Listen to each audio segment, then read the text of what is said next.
course, it's a new year and we ought to take very good care of ourselves. It's quite sad whenever it's getting to the end of the year and we hear of so many diseases, so many lives lost. The unfortunate part is when it's a chronic disease and you know there's no cure to it and you have to wait till you die. However, we can prevent all of these from happening when we take very good care of ourselves. And so today on the show, we are talking about making our health a priority this year. And I have two people in the studio with me who will help us with this conversation. And hopefully by 31st of December, 2023, we'll get to say hello to each other. My guests for today are Dr. Ayongo Matekole, who is a family physician with Korle-Bu Polyclinic, and also Emmanuel Kavi, who is the head of a National Health Insurance Korle-Bu BuTeachingHospital. Welcome, ladies and gentlemen. Thank you. How are you today? We are good. It's good to have you here. Of course, NHIS, that's for you. People who are coming for your head, right? People's biggest concern is, they come in with, their problems, but they struggle with the NHIS. I don't think they struggle. They don't at all? Yeah. It covers everything? No. There are things that it covers, but they might not know. Sure. So that's where the challenge is. Let's start off with you, Doc, first. Why should we take very good care of ourselves in the beginning of the year before we get to the end of the year? Okay, so what we know is that health is wealth. So we need that health to be able to work, take care of our families, and every aspect of our lives. So I believe that a good time to start well is in the beginning of the year, when you need to take good care of yourself, maybe do some medical checks, and then things like that. Yeah. Why not the middle of the year? Why the beginning of the year? It could be any time, right? Yes, right. I agree with you. It could be any time. In fact, every time you should be living a healthy lifestyle. That is what we say. But some put it at the beginning of the year, others put it on their birthdays. Okay. Something to give you a landmark for you to be able to be accountable to yourself, that I've done this at the beginning, at the end, or on your birthday. Okay, so more or less like a resolution. Yes. Sort of. So if I'm taking very good care of myself, what are the things that I ought to look out for? What are the things I'm supposed to stop doing? What am I supposed to do? Okay, so, excuse me. That's okay. The weather is a little bit funny. It's happening to all of us. So we have things that you're supposed to stop. For instance, if you smoke, we say zero smoking. Now, vegetables and fruits, you're supposed to have a lot of them. So we have a certain rule. I can give it to you. It says 0, these figures, 0, 5, 10, 30, and then 150 rule. Okay. So 0, 5, 10, 30, and 150. So what is the 0? We say no smoking. If you smoke, you should stop. Now the 5 is you should have at least 5 helpings of fruits and vegetables daily. 5? Yes. And when we are talking about a helping, it's not like some will say, oh, Doc, I eat fruits, but you bought a whole watermelon and you've cut it all up and you've eaten all. No, that is not a helping. So for every fruit, we have helpings. For instance, orange is 1 orange. An apple. Okay. A watermelon, when it's watermelon, you cut it up into a saucer. That's a helping.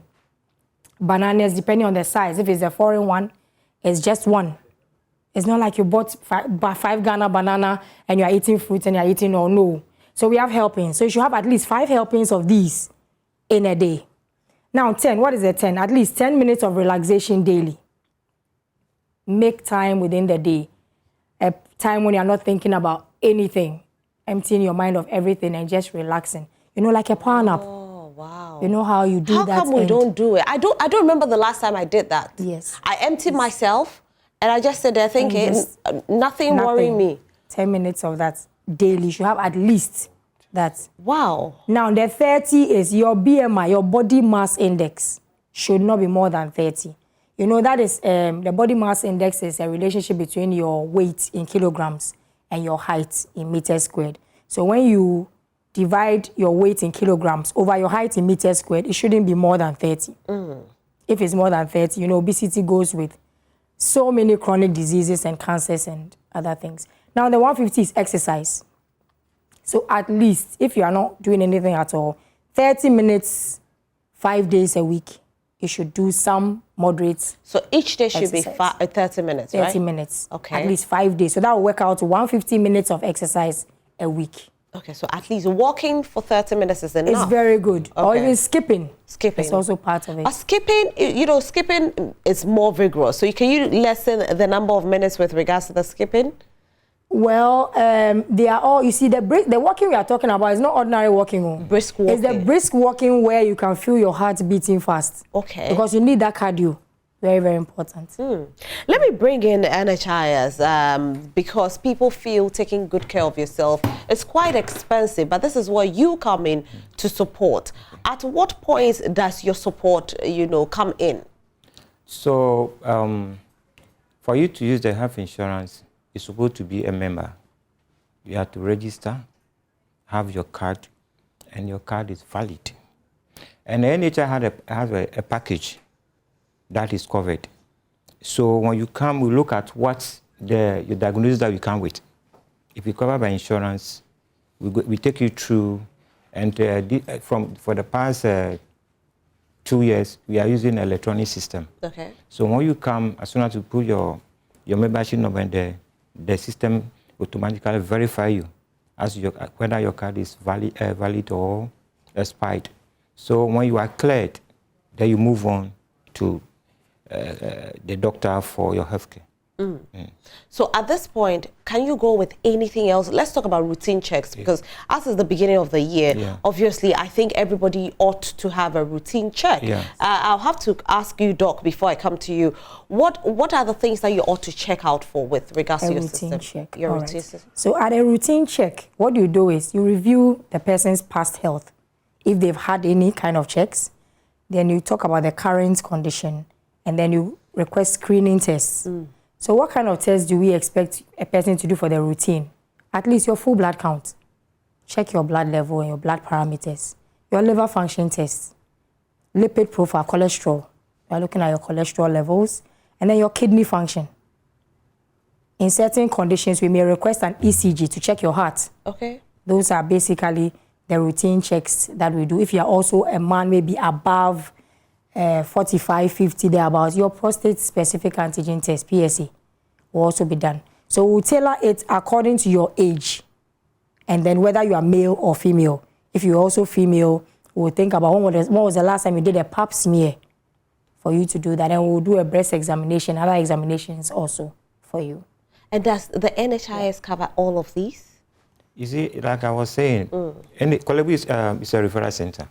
You don't just walk in. And that's why we have our polyclinic. So when you have an emergency, normally we don't demand referral because it's an emergency. Okay. And we have two types of emergency. Emergency from a health facility to Korle-Bu. For that, they will come with a referral. Or emergency from an accident from home. Those ones, we don't ask for a referral. So when you come to the hospital, what will help you to use the insurance? First of all, you have to have a referral. And the referral qualify you. And then, secondly, your card should be valid. Okay. So when you have two documents and your diagnosis is covered, you are true. But routine check, it doesn't come with referral, does it? No, you see, it's like if you can't just come to Korle-Bu for a routine check. No, but what about the normal NHIS? Can we generalize it and not concentrate only on Korle-Bu if it's possible? Yeah. If we talk about routine check, does NHIS cover it to a certain extent? Yeah, it depends what you're coming to do. And as I say, NHIS has a package that is covered. I mean the diagnosis. If your diagnosis that you come with is out of the package, then you have to pay. Okay. So, but if it's within the package, you're free to go. Do you have any idea of the things within the package that we can use for routine? It's a lot. It's a lot. Okay. Yeah. Because I'm asking because we have viewers who might want to go for routine checks, but might not have the resources to go for routine checks. And so if they know what will cover, then they can go into the doctor's office and say, Doc, I want to check maybe my breast, I want to check, you know, my kidney function, my liver function, and I know NHIS will cover that area. Yes, so as I was saying, you know, we have thousands of those diagnoses. And so when you come to the hospital and you're going to do a routine check, they'll give you the request. So when you get to the lab or whatever, they'll look at what you're coming to do. Whatever the insurance covered, they'll process those ones for you. And those that are not covered, then they'll ask you to go and pay, and then you continue with it. So it's not everything that you come there to do that insurance covered. Okay, but do we have like an online that we can go to and check what it covers and what it doesn't cover? So you don't get to the hospital and you find yourself wanting. NHI has a portal that you can go in and look at all the diagnosis, investigation, whatever you want. Okay. Yeah. I just want to chip in here that I think I want to help out a little bit. You know, what he's trying to say is that, for instance, if you are hypertensive or diabetic, you are coming for your routine 3-monthly review. Certain labs that will be requested will be covered. Yeah. Okay. But say you are not hypertensive, you are not diabetic, you don't have any condition, but you are like, no, I just want to start doing routine checks. I don't think that one will be on the NHIS. Okay. Okay. You don't so have without any diagnosis, you are not covered. Not. So if you decide to take very good care of yourself from the beginning of the year, it's up to you. Yes. Okay. Now, you were taking us through the things that we have to check. How often do we have to check these things? Okay. So for these things, at least a year, once a year. Okay. At least once a year, you need to check these things. Especially if you are from your 30s, 40s, 50s, at least once a year. And that's why people sort of put a reminder on maybe my birthday. This is my birthday present to myself. I get myself checked. So at least once a year. Then depending on which other specialized things you do, for instance, if it's a pap, that's once every 3 years. Or 5 years, right? The pap smear. Okay. And the breast checking as well? Clinical breast exam once a year. Once a year? Yes. Not every month? No, the self-breast examination, that is yours. Okay. You do it yourself once a month. Okay. So we sort of try to teach women how to do it and when to do it. For instance, for the woman, at least 5 to 7 days after your menstrual period, you can get that done. Either standing in front of a mirror, if I can go through it. Yes, please go through it. Standing in front of a mirror or in the bathroom. So first of all, you lift up your hands and look for symmetry. You know, are they the same size? Generally, one may be slightly bigger than the other, but you may see an obvious enlargement and that will draw your attention. So you are looking at the size, you are looking at certain, maybe if there's any skin crease anywhere or any skin change, you are looking at that as well. Then after you finish looking, then you touch. I always say that you can divide your breast into 7 areas. Okay. So the upper inner part, upper outer, lower inner, and lower outer, and then the central part, the nipple area. And then remember that the breast extends into the armpit. So that's what we call the axilla area. And then your armpit itself. So you need to touch all these areas against the bone. So you sort of press it and knead it against the bone. If there's something there, you will pick it up. And then this is what you should do monthly for yourself. What if you touch it without it, you know, against the bone, but you feel something? Could that also be a lump? Yeah, so if you feel something, you come to the hospital. Okay. Yes, immediately. Immediately. Yes. So for every woman out there who is watching us today, if you touch your breast and you feel something, you ought to go to the hospital. But even if you don't feel anything, you have to have at least once a year routine clinical. That's why in the month of October, you find that most facilities have free breast screening. Right. To create that opportunity for you to come in. You at home can send in your messages as well. We'll read it live on air as we are talking about our health, the importance of it. You ought to get yourself routine checked this year. Please don't wait till time is too late. Early detection saves lives. That's what is said. Yes. And NHIS is here. Although it doesn't cover everything, we still like the idea that NHIS will still take you through to a certain point. So you might not go through the routine check with NHIS, but when it gets to other things, NHIS will definitely be there to cover you. And Dr. Ayongo is taking us through it. So now we have the exercise and no smoking. We know it's very difficult for one to quit smoking. How do you help somebody to quit smoking? So how do you help somebody? When it comes to these addictions, there has to be a personal, willingness to change. Yeah. So first of all, if you are not willing to change, we really cannot, it will be very difficult. But once you are willing to change, then we can take you through a certain cycle to decide, are you really tired of this kind of lifestyle? What do you want to do? Then we take you through, you know, the smoking itself contains 2 things. We have the nicotine and then the tar. So the nicotine is responsible for the addiction, right? And then the tar is responsible for eventually getting you into lung cancer.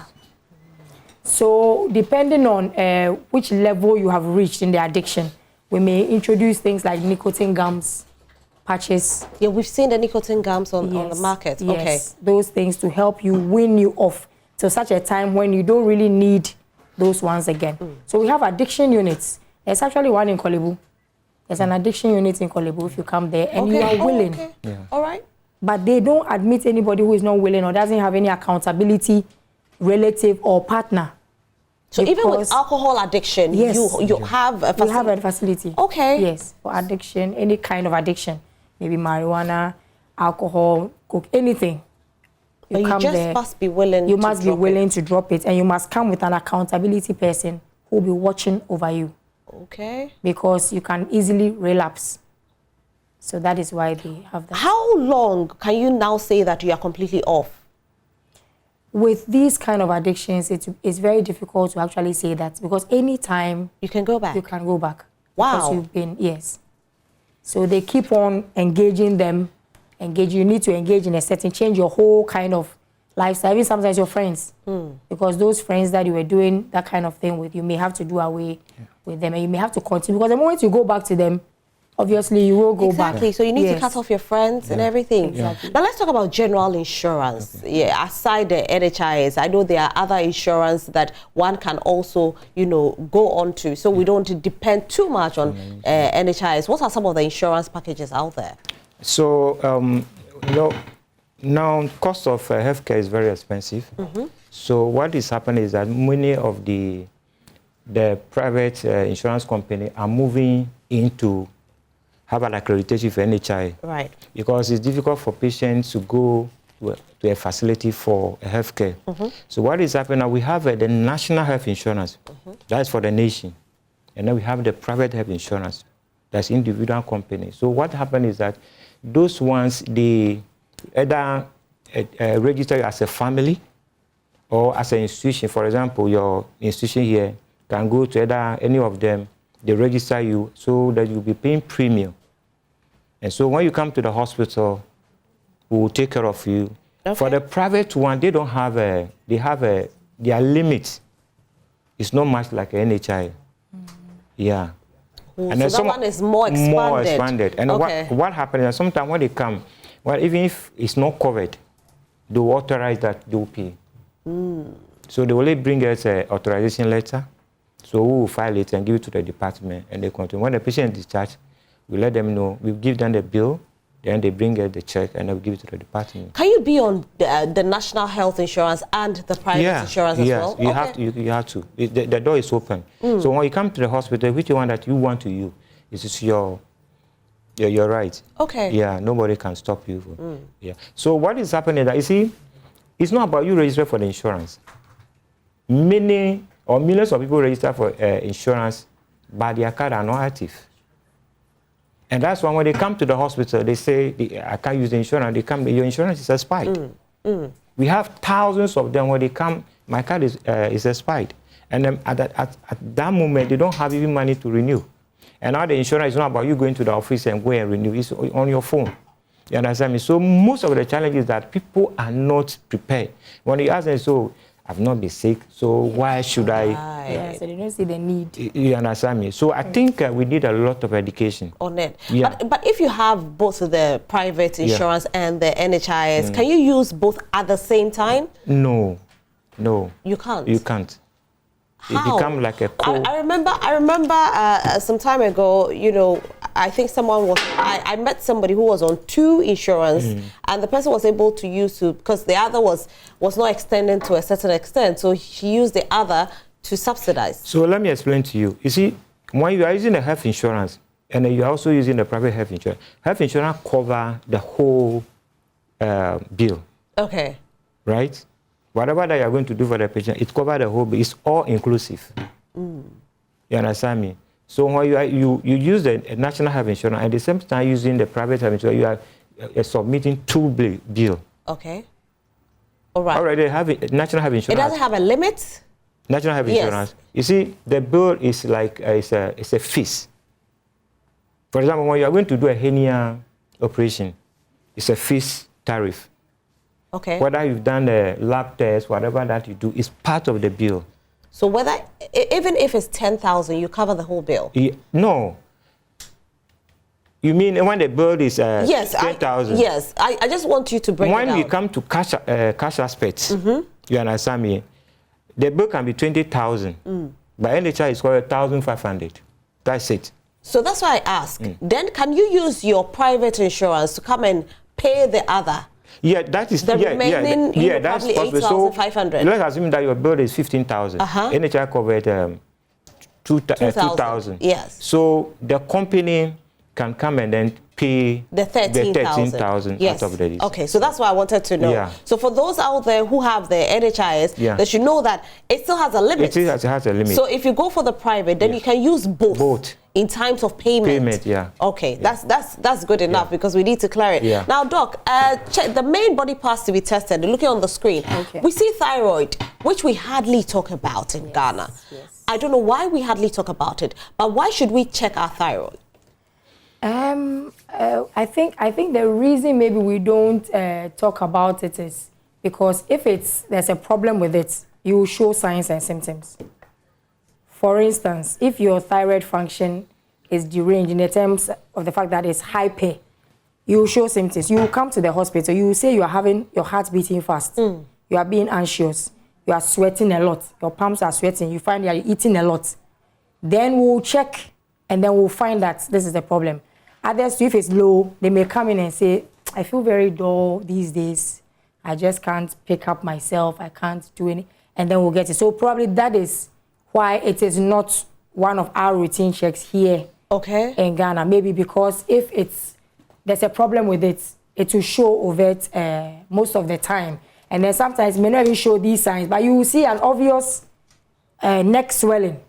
Is that the same as goiter? Yes. Okay. Yes. But we don't really, I said earlier, we don't really pay too much attention on thyroid. Yeah. I think because even the small ones that we are seeing too, we don't get people, not many people even are able to afford to do the basic necessary ones before we even add some of these extra ones. For those who can afford, I mean, they do everything that they can do. Right. Yes. On social media, we have a message coming in. Hello, good morning. Please, I've been taking a typhoid medication for about 2 years now. After the medication, when I go for test review, the LGG, I don't know if it's LGG or IgG. IgG. It's IgG, okay. And the IgM is still positive. It's really worrying me. I spent a lot of money on typhoid. Please help me.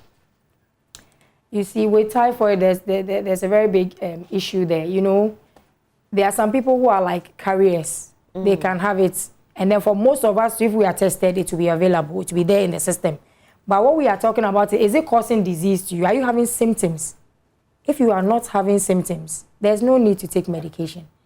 Oh, okay. Yes. So everybody out there has more or less like a carrier. Something like that, a little bit of something. Not everybody, but some people will have a little bit, but they are not showing any. It's not a big deal. It's not a big deal. Okay. That's what I want to say. But it's when it starts breaking you down. When it starts breaking you down, you're having headaches, you're having abdominal symptoms, stomach, I mean, that kind of thing. Then we can take it as significant and treat. So you can't be on treatment for typhoid for 2 years. Oh, that's too much, right? It's too much. All right. The medications will have side effects. All right. Yes. Yeah, it's true. Yeah. It's true. We'll talk about the side effects, but let me come to you again. So a message coming in from social media. They want to know the short code, for the NHIS renewal. So it's star 929#. Then you follow the instruction. So cash payment, any disadvantages? How? They want to know if there are any disadvantage if you are paying with cash. No, you see, when you go to the hospital, it's about you having a cash or money in you. You understand? The health insurance is there to cushion you. You understand me? So if you have a cash, many a time, some people come to the hospital, they say, you have insurance, but I will not use it. Because they want to pay and then do their own thing and go. So if you want to pay, fine. You understand? But the door is open that way. If you're having an insurance, you process your insurance and use it. But there's no, the advantage is that, the disadvantage is that you come there, the money that you have in you will not be up to what you're supposed to do with it. Well. But if you are using the health insurance, at least it will cover certain part of the bills, and then the rest you spread it. Yeah. How soon can you use once you register, if you should register the card? So when you register the card, it takes you a month. A month to be able to activate there are two it. issues here. When you register the card, it takes a month to be active. And then when you wait, when the card is expired, you don't need to wait. You have within 3 months to renew your card. But after the 3 months, if you are not able to renew the card, and then you renew after the 3 months, it will take 1 month before it will be activated. Okay, so you ought to renew within the 1 month. Yes. No, within the 3 months. Within the 3 months. Then it will be active immediately. Immediately. Okay. Oh, that's where people are getting it wrong. Exactly. People are thinking that immediately you go register, you get it. It doesn't work like that. No. Okay. So we are clearing it for you at home. When you register, it takes 1 month to be activated. Now, within that 1 month, you have what, 3 months to renew? When that card is expired. When it expires, you have within the 3 months period. You know. Even last year, NHI did some promotion. That's December. That is free. You register today, you have your card today, active today.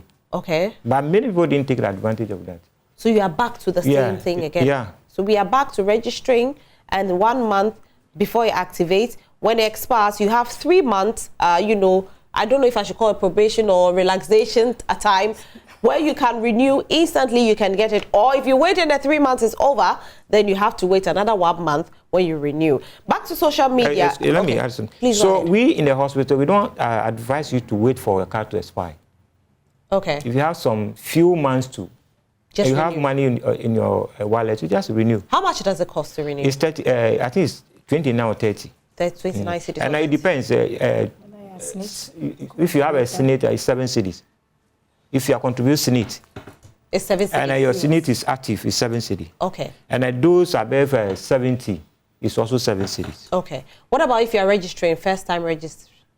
I think it's 30. It's 30, same 30. Let me go back on social media. This coming from Nandom. He's in Nandom, and it's Alphonsus. That's his name.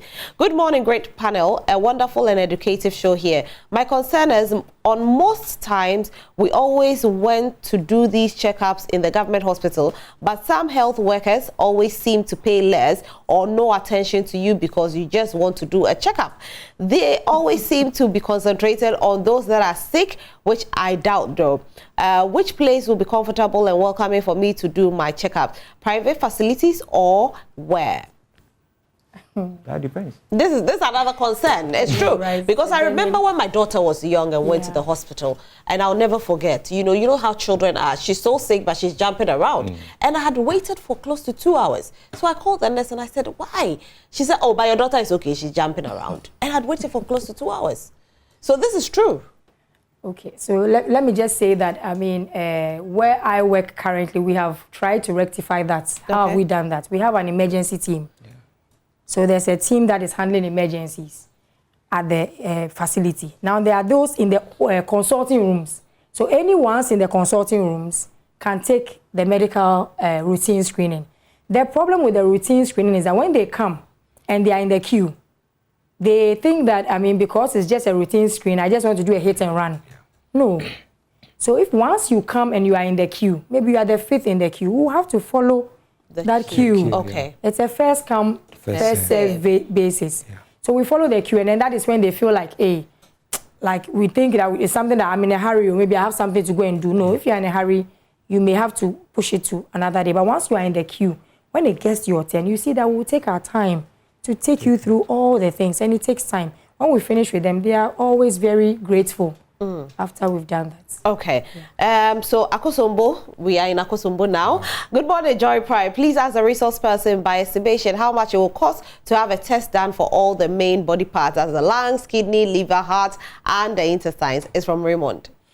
Okay, so I mean, calculating, I think maybe if you have about 600, 650 thereabouts, okay, you should be able to get all the major things at done. private or the At Korle-Bu, you can get it done. Okay, Yes, okay. So 600 or 650. You should get all right. it. Let me go on the phone lines as well because my callers have started. Good morning, Samuel.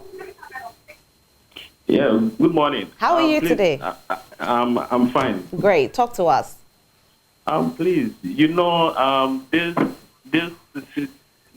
season we are having Hamatan at the northern part of the country, basically Ashanti and then the north. So I have a daughter, and then she's having cold all the time, and then a runny nose. I would like to ask Doc some of the basic medication that she can take. All right, thank you so much. Doc, this over to you. So for this kind of thing, once what we try to do in this season is to boost your immunity. That is what you can do for your daughter. So a lot of fruits, a lot of water, taking a lot of water, a lot of fruits, hydrate well, give the child a balanced diet. And then you can add maybe a multivitamin, like Zinkovate syrup to this child's sort of cocktail they take for a day. And that will help her. If she has a fever or her body is hot, together with the cold and all that, then you have to go to a nearby clinic to get her checked to make sure she doesn't have any added pneumonia or any other thing in addition. Okay, that's great. So I'm coming back to the NHIS. Okay. So another question that was coming in was the fact that people go to the hospital and maybe that facility doesn't accept NHIS. So they pay with cash. Can they come back to NHIS to retrieve that money? No. You can't? No. You see, that's why we always advise clients that when you actually go to accredited NHI hospital, because when you go to a hospital that is not being accredited, when you go after if it's a national health insurance, there will not be any refund. But if it's a private health insurance, they will refund you. Yeah. All right. All right. Hello, good morning, Michael. I'm calling from Isuta. Good morning, madam. How are you? I'm fine, thank you. Great. Talk to us. Please, I want to ask Doc that the cost of this thing, kidney and then the lung, can you do that one alone and then prostate too? How do we check our prostate and then the cost involved? Okay. All right. Thank you so much. Doc? Okay, so he wants to know only the kidney and then the prostate test. Okay, that will not be more than 200 Ghana cedis. I don't think those two... At Korle-Bu? At Korle-Bu. Okay. Yes. So all the prices we are mentioning is for Korle-Bu. Yes. If you go to any facility and there's an increment or there's a reduction, that's not us. All the prices we are mentioning here is for Korle-Bu. Let me go to Moses. Good morning, Moses.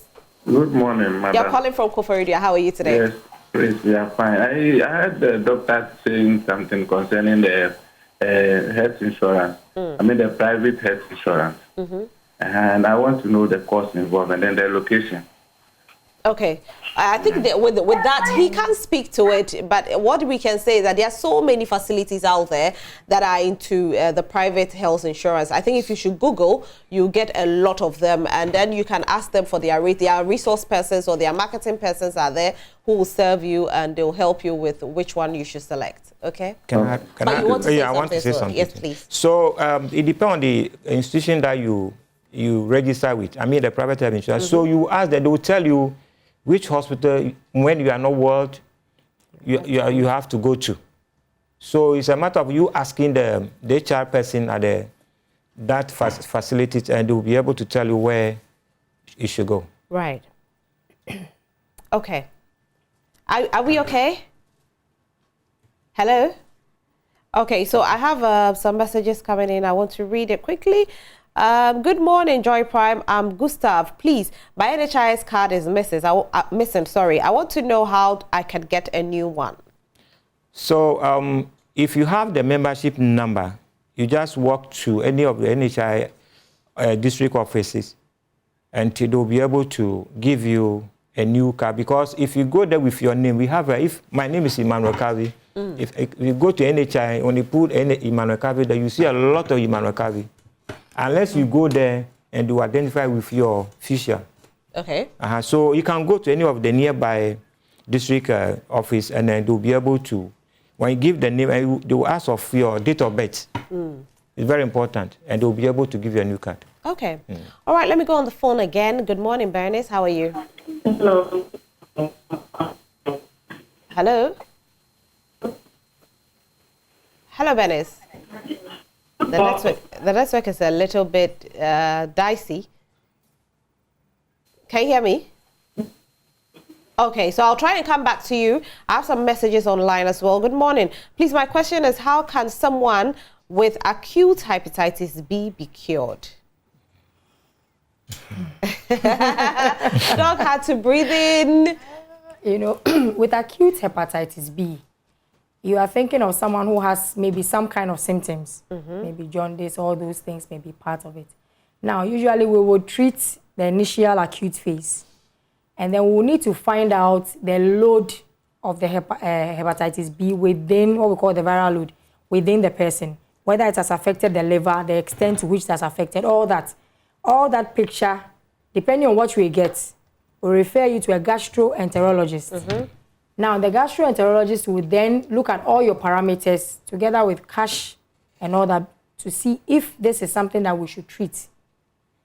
And then they go ahead to treat. They will tell you all the prognosis, maybe 50, what percentages are able to achieve cure and all that. So they'll have that long discussion. So there are some percentages that can achieve cure? Yes, there are some that they treat there that can. Okay. Yes. Right. And medications. okay, because it looks like some people don't understand. So what, with hepatitis, when you boost your immune system, it helps as well, right?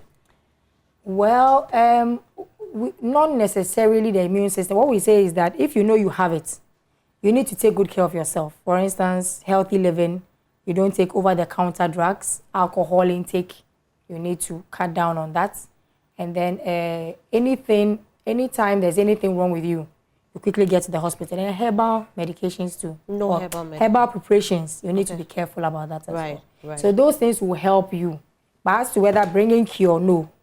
They may not bring cure to you. Okay, all right. But they'll help you live a long life. Longer, kind of. Okay, so we have more checkups that we are doing. We need to do just a few more phone calls, and then I ask my final questions before we go. Good morning, Joseph. Hello, good morning, madam. Yes, talk to us. Happy New Year. Many happy returns, Joseph. Thank you. Please, I want to find out from the doctors about nowadays, anytime that you attend to the hospital, they'll ask you to go and do this lab, this scan, this lot. But previously, that's not how it is. What is going on now? This is my problem. Okay, Joseph. Doc? This one doesn't have one answer. I mean, we need to look at what complaint did you come in with. So depending on the complaint you came in with, we would take a history. That's the first thing, as you attest to that. We'll chat with you. And then we'll examine you, we'll touch you, either with our hand or with our stethoscope. And then after that, if we see that there's a need to do lab tests, we have to, because we cannot tell some of the things without doing lab tests. Right. So it depends on what he went. Maybe previously, it wasn't, when he went in and they checked everything was also fine. So he didn't have to do a lot of labs. But maybe now when he went, things were looking a bit, so we need to look further to find out what's going on. Okay. Yeah. Let me go to Korle-Bu. Good morning. Good morning. Yes, Prosper, how are you? I'm fine. Great, talk to us.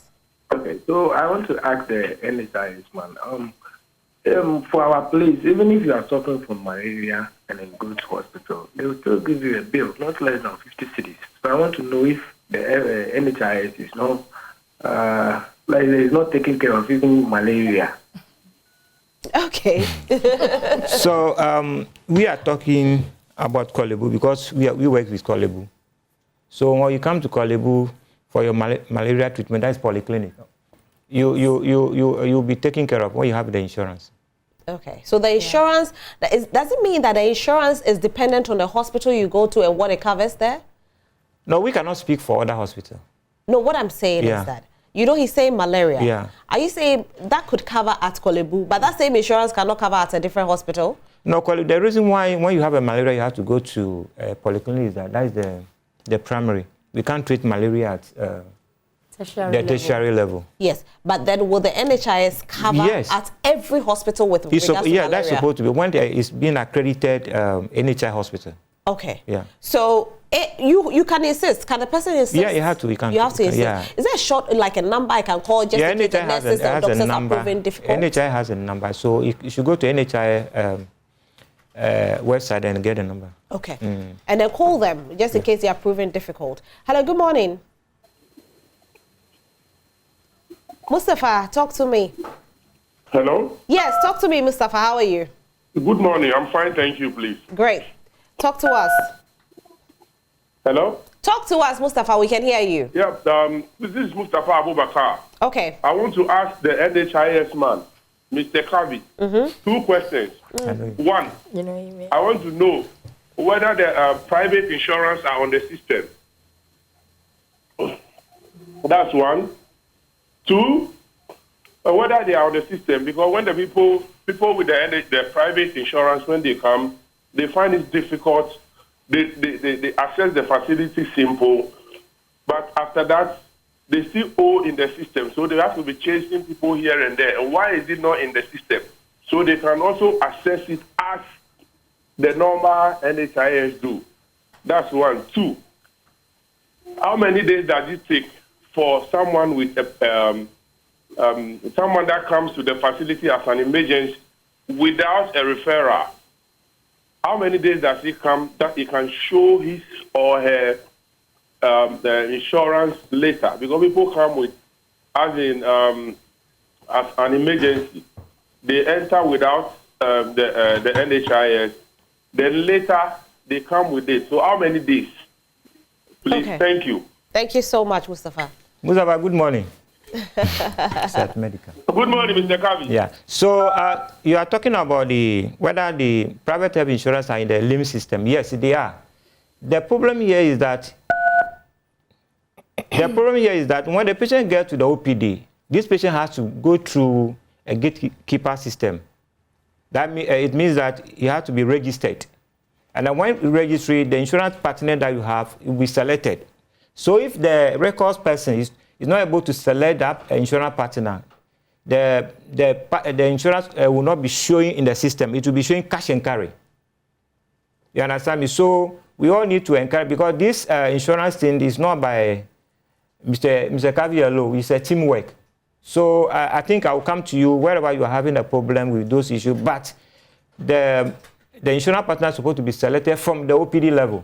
And then when the patient gets to the consulting room, the doctors will be able to continue from there.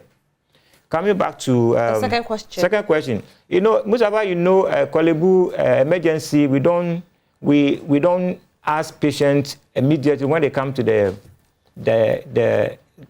hospital. The hospital. So what happens? We give them 48 hours to produce their card. Okay, so 48 hours. Yeah. Okay, so you have 48 hours to produce your card. Let me take my final caller, MFR. Good morning. Good morning. How are you? Hi, Happy New Year. Many happy returns, MFR. Talk to us. Please, I want to ask the doctor, what could be the cause of blood loss? Because I went to the hospital on Monday and I ran an FBC test. And the doctor said I have 9.9% of blood. I don't understand. He couldn't explain to me the cause of the blood loss. He just gave me medicine. I want to ask the doctor, what could be the cause of the blood loss? All right. Thank you so much. Okay, so MFR, I think that to establish the cause of your blood loss, I mean, anemia has different causes, from reduced, taking in little bit of iron, losing the blood by maybe your menses, and then maybe breakdown of your blood cells from any cause.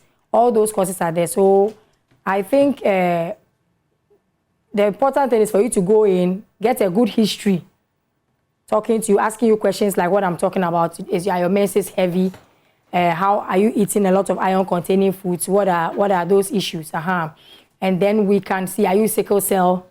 All those parameters come to play with your blood level. So there has to be a very thorough history, thorough history, examination, and then further blood tests to ascertain where are you losing the blood from. Some also lose it even through bleeding from the anus, from stools, hemorrhoids, and also be a cause. So several causes, but we'll need to take a very good history from you and then be able to establish that kind of thing. Right.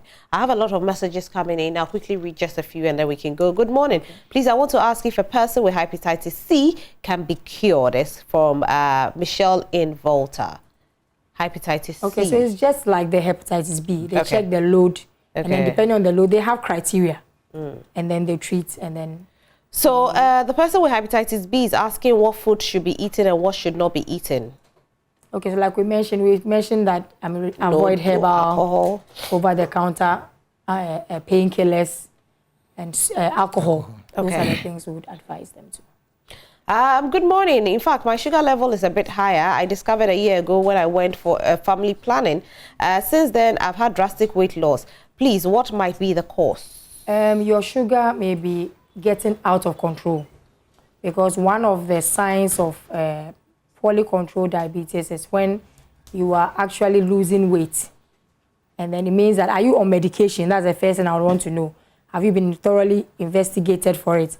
And this brings me to the point where you asked me about the basic things we should do for the year. Yeah. 2 of them I left are your blood pressure and your blood sugar. Right.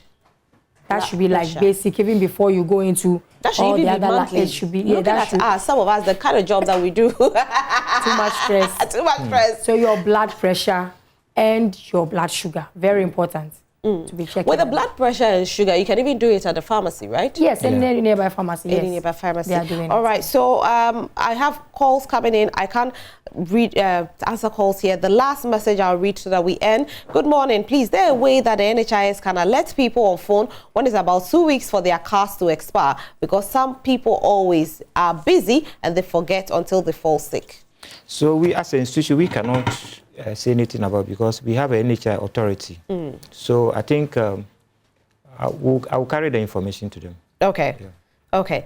All right. So unfortunately we don't have enough time, so we have to finish up with the conversation. But let's take your final words before you go, Dr. Ayongo. Okay. So like we mentioned, please, as we've started the new year, if you haven't had your blood pressure checked, your blood sugar, get them checked, and then also try to change your lifestyle for this year. For we mentioned no smoking, we mentioned increase your vegetable and fruit intake. Your BMI, you need to make sure it's less than 30, and then exercise. You know, anything, move, get up, move your hands, dance around your home, jumping jacks. Just don't sit for too long. You need to move to keep the blood circulating through your whole system. Remembering that your family, your nation needs you alive and well. Definitely. Emma? And so the insurance is working. So what I would advise the public is that they should make sure that their card is always active. The issue we have at the hospital is that most of them come with a spy card. And that is why when you say your insurance is not working, it becomes an issue. So we encourage them that they should put their card at where, whenever they are not well, people can see. And their card should be active. When they get to the hospital will take care of them. Because now, cost of financing healthcare is very high. Yeah. NHI will question you, and the NHI is where, if anybody says NHI is not working, the person is a liar. NHI is really working. And those who can also register with the private health insurance, they should do, because they are also there to help the citizen. Right. Yeah. Thank you so much for being here today. Thank you. We're super grateful. Thank you. All right. So I've been having a conversation with Dr. Ayongo Matekole. Now, Dr. Ayongo Matekole is an in-law. So for those who don't know, she's like, she looks so much like my mother-in-law. She is a family physician at Korle-Bu Polyclinic, and Emmanuel Kavi, who is with the head of national insurance, the NHIS at Korle-Bu BuTeachingHospital. Thank you so much for being here today. And we have a lot of conversations coming your way, so don't tune out. We have relationship, we have entertainment. Do stay. We'll be right back.